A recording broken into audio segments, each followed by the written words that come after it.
اللہ رب العزت یہ بات یاد رکھیں، جس طرح کہ ہم پچھلی آیات میں پڑھ آئے ہیں کہ قُلِ اللَّهُمَّ مَالِكَ الْمُلْكِ تُؤْتِي الْمُلْكَ مَنْ تَشَاءُ وَتَنزِعُ الْمُلْكَ مِمَّنْ تَشَاءُ وَتُعِزُّ مَنْ تَشَاءُ وَتُذِلُّ مَنْ تَشَاءُ۔ اللہ جسے چاہتا ہے عزت دیتا ہے، جسے چاہتا ہے ذلیل کرتا ہے۔ انسانوں کی ہمیشہ خواہش یہ رہی ہے کہ میں دوسرے کو ذلیل کر دوں، لیکن اللہ نے یہ اختیار کسی بھی انسان کو نہیں دیا۔ بزوم خود ان عیسائیوں کے علماء کے ذہن میں یہ تھا کہ ہمارا مقابلہ کون کر سکتا ہے، لیکن ان بیوقوفوں کو یہ معلوم نہیں تھا کہ دوسری طرف اللہ کے نبی تھے۔ تم ٹھیک ہے اپنی جگہ علماء ہوگے، پڑھے لکھے ہوگے، لیکن جو نبی ہوتا ہے اس کی رہنمائی تو اللہ کرتا ہے۔ انسانی ذہن کی کیا مجال ہے کہ وہ اللہ کے مقابلے میں کوئی بات کر سکے؟ اب انہوں نے جس بات پہ اعتراض کیا اللہ نے اسی کا جواب دے دیا۔ اب یہ اگر اپنے انبیاء اور رسول کی عزت و عظمت بیان کرنے لگے تو اللہ نے انہیں سمجھایا کہ ان اللہ اصطفیٰ آدم، اللہ رب العزت نے آدم علیہ السلام کو چنا، ونوح، نوح کو، آل ابراہیم کو اور آل عمران کو، علی العالمین جہان والوں پر۔ اب بتانا یہ مقصود تھا کہ صرف آل عمران ہی سب کچھ نہیں ہے، نبی کریم بھی آل ابراہیم میں سے ہے۔ اور یاد رکھیں آج بھی یہود یہ موسیٰ علیہ السلام کو مانتے ہیں، عیسیٰ علیہ السلام کو اور نبی کریم کو نہیں مانتے۔ عیسائیوں کا بھی یہی طریقہ ہے، یہ عیسیٰ علیہ السلام کو مانتے ہیں، نبی کریم کو نہیں مانتے، جبکہ یہ جتنے انبیاء ہیں یہ سب کے سب آپس میں رشتہ دار ہیں۔ آپ دیکھیں بنی اسرائیل جتنے تھے یہ یعقوب کی اولاد تھے، اور یہ یعقوب اسحاق کے بیٹے تھے، اور نبی کریم سیدنا اسماعیل علیہ السلام کی اولاد میں سے تھے، یعنی حضرت ابراہیم کے دو بیٹوں کی اولاد میں یہ سارے لوگ ہیں۔ اس کا یہ مطلب تو نہیں ہے کہ جو ایک بیٹے کی اولاد ہے وہ اچھی ہے اور دوسرے بیٹے کی اولاد اچھی نہیں ہے، جبکہ بات تو دونوں کا ایک ہے۔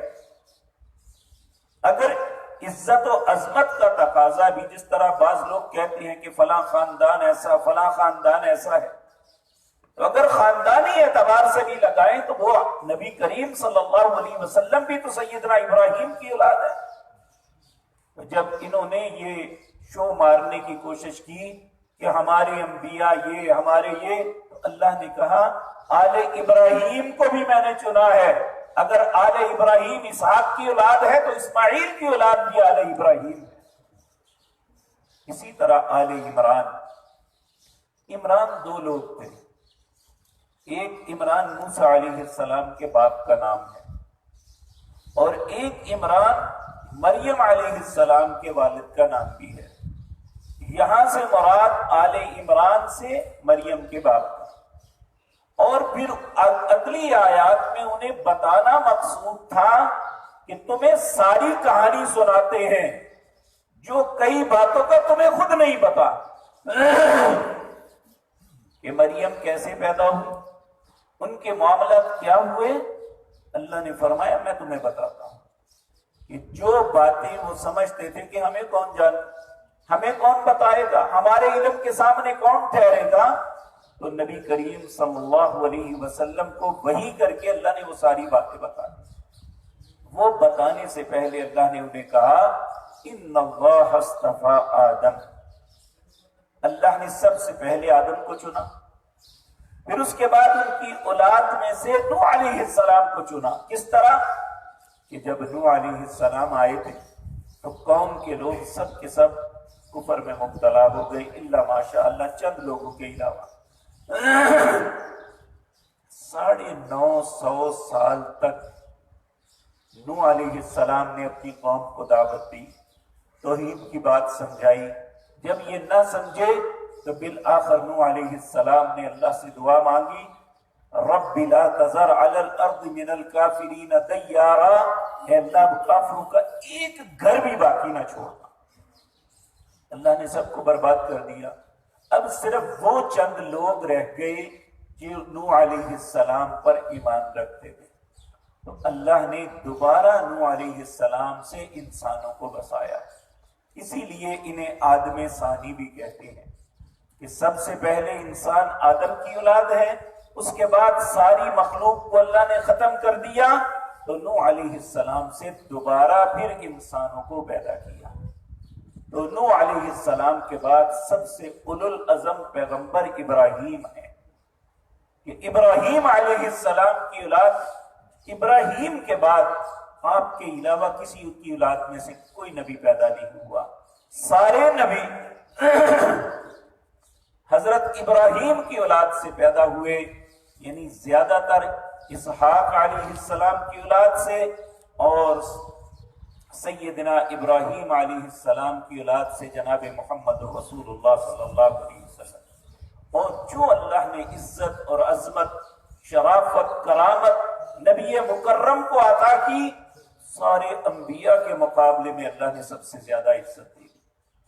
اور یہ بات بھی پچھلی آیات میں اللہ فرما چکے ہیں، یہ عزت میرے پاس ہے، تمہاری کچھ کرنے سے کسی کی عزت نہیں جائے گی، میں نے جسے عزت دی ہے اسے ذلت میں کوئی نہیں بدل سکتا۔ ہم دیکھیں، ہمیں نبی کریم صلی اللہ علیہ وسلم کا حکم ہے کہ فی کل دبر الصلاۃ، ہر نماز کے بعد یہ ضرور اللہ کے سامنے اقرار کیا کرو، اللہم لا مانع لما اعطیت ولا معطی لما منعت ولا ينفع ذا الجد منک الجد، اے اللہ جسے تو عطا کرنا چاہے اس سے کوئی روک نہیں سکتا، اور جس سے تو روک لے اسے کوئی دے نہیں سکتا، اور دنیا کا کوئی طاقتور، دنیا کا کوئی مالدار، دنیا کا کوئی صاحب علم نہ کسی کا کچھ بگاڑ سکتا ہے نہ سنوار سکتا ہے جب تک اللہ تو نہ چاہے۔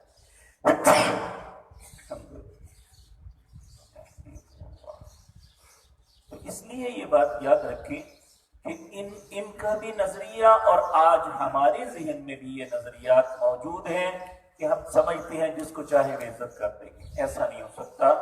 اللہ فرماتے ہیں جنہیں میں نے چنا ہے ان کے ساتھ کوئی کچھ نہیں کر سکتا۔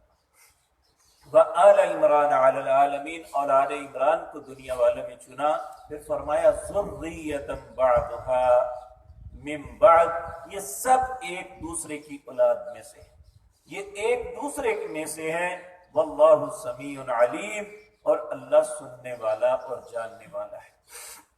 آپ دیکھیں نبی کریم صلی اللہ علیہ وسلم مدینہ منورہ میں آئے تو یہود جو ہے روزہ رکھتے تھے عاشورہ کا، محرم کی 10 تاریخ کا۔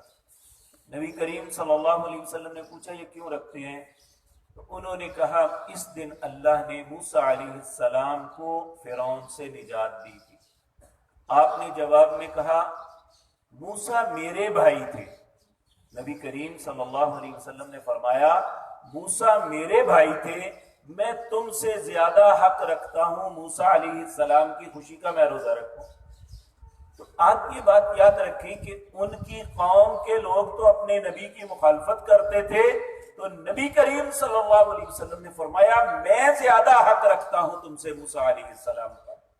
اسی طرح نبی مکرم زیادہ حق رکھتے تھے عیسیٰ علیہ السلام پر، عیسائیوں سے بھی زیادہ، کیونکہ ذریۃ بعضها من بعض، یہ بعض کی اولاد ہے، یعنی آپس میں رشتہ دار، جس طرح کہتے ہیں نا وہ بھی ہم میں سے ہی ہے، وہ ہمارے چچا کا بیٹا ہے، وہ ہماری خالہ کا بیٹا ہے، وہ ہماری پھپھو کا بیٹا ہے، یعنی یہ بھی ہم ہی سے۔ اسی طرح یہ سارے کے سارے انبیاء ایک دوسرے کے عزیز و اقارب میں سے ہیں اور ایک دوسرے کے بھائی ہیں۔